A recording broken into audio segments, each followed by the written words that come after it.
As far as the Colares UAP kind of like attack situation that recently was part of that investigation alien series, but the story has been making the rounds a lot more in recent years. What do you think of that whole situation where it seems like there was actually human harm done by this type of phenomena on a regular basis for at least a couple of years, it seems?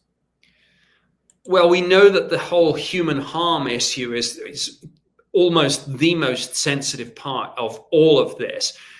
Some of the people who've been involved in programs and have spoken about this, like Chris Mellon, Lou Elizondo, David Grush, a few others, have kind of, I don't know, I will say, danced around the edges of this. They choose their words very carefully.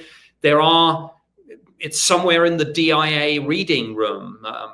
There is a declassified Defense Intelligence research document that, again, talks about physiological effects on humans. Everyone dresses this up in very careful language.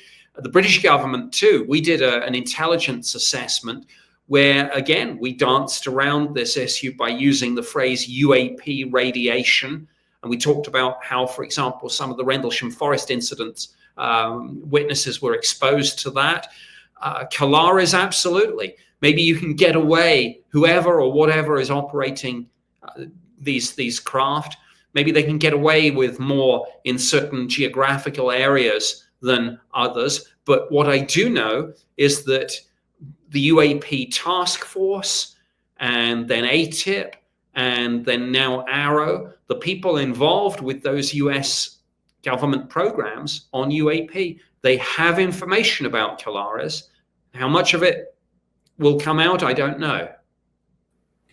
And I understand supposedly there's about a 20 to 30-minute video that was taken by the government during all of this time, by the Brazil government, that supposedly the US government has. Of course, you probably wouldn't know anything about that other than the rumor that it exists, but that would be pretty interesting to see.